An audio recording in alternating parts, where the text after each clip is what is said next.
Hello दोस्तों, नमस्कार, good morning. आज हम आपके सामने लेकर आए हैं स्वतंत्रता संबंधी विचार। पहले भाग में हमने अध्ययन किया स्वतंत्रता का अर्थ, परिभाषा। आज हम बात करने जा रहे हैं स्वतंत्रता संबंधी विचारों पर, जिसमें आज पढ़ेंगे स्वतंत्रता व स्वच्छंदता और स्वतंत्रता संबंधी आयाम। तो पहले हमने देखा कि G.R. ल्यूकस ने अपनी पुस्तक the principle of politics, G.R. Lucas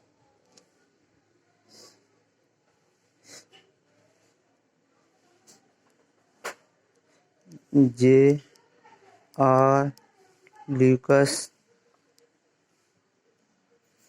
Lucas की पुस्तक थी। उस पुस्तक का नाम था the principle of politics, the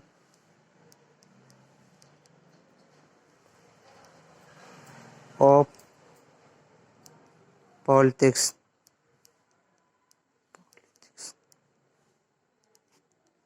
politics.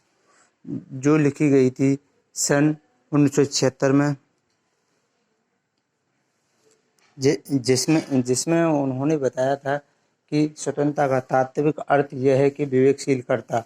तो वहीं पर जो एक विचारक हुए हैं इमैनुअल कांत और बरकत जी ने तो principle of social and political theory के अंतर्गत नैतिक आधारों की चर्चा की है।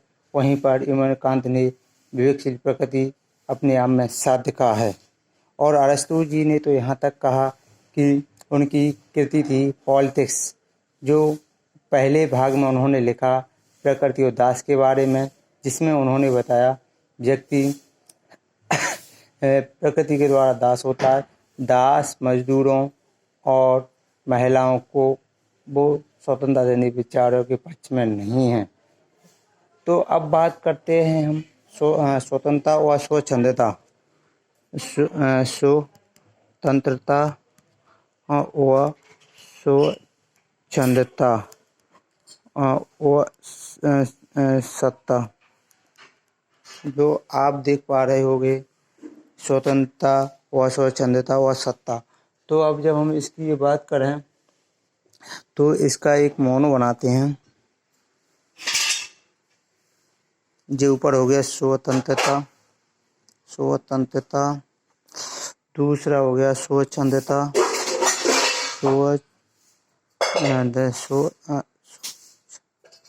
स्वच्छंदता और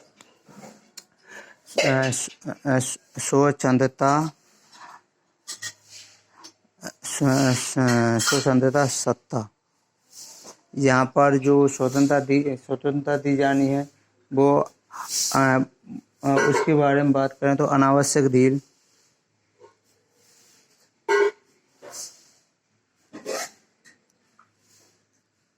और ये आवश्यक प्रतिबंध।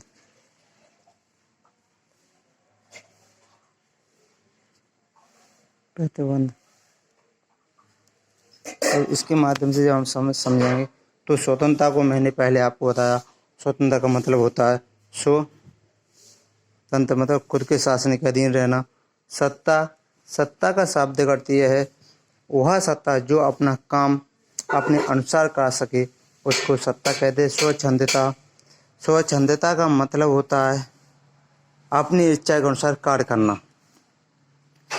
अब जैसे हम स्वतंत्रता और सत्ता की बात करें तो स्वतंत्रता और सत्ता का एक घनिष्ठ संबंध है। इसमें व्यक्ति स्वतंत्र होता है, स्वतंत्र में प्रतिबंधक का अभाव तो है, लेकिन सत्ता वही कार्य करने की अनुमति देगी, वही कार्य करने देगी जिसमें दूसरे का हनन ना हो।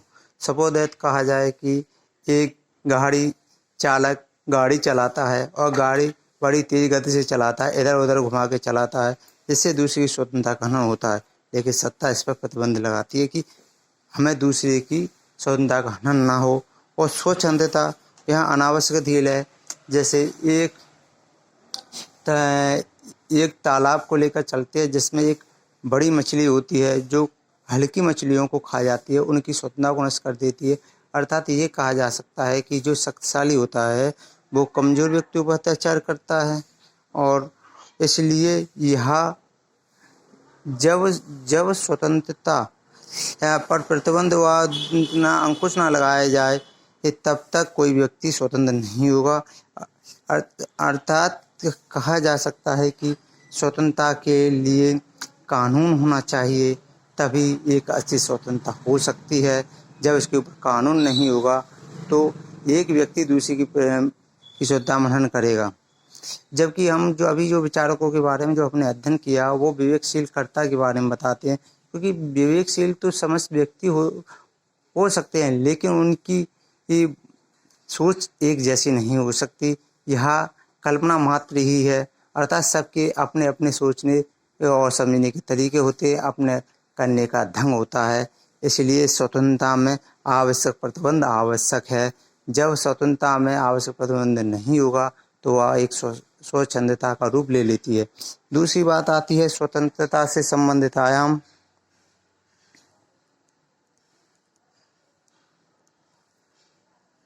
जो आयाम के बारे में बात करें तो इसको भी हम, पहला है नागरिक स्वतंत्रता, दूसरा हम लेते हैं राजनीतिक, तीसरा सामाजिक, चौथा आर्थिक।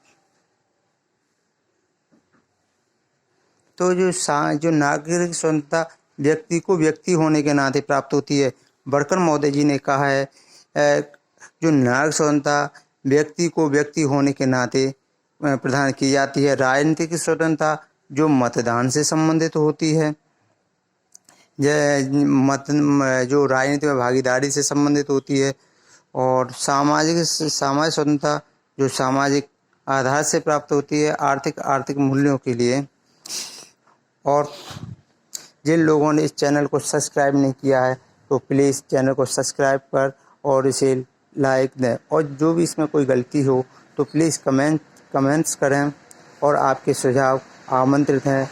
मेरा मोबाइल नंबर है 9399956649। आप कभी भी संपर्क कर सकते हैं। धन्यवाद।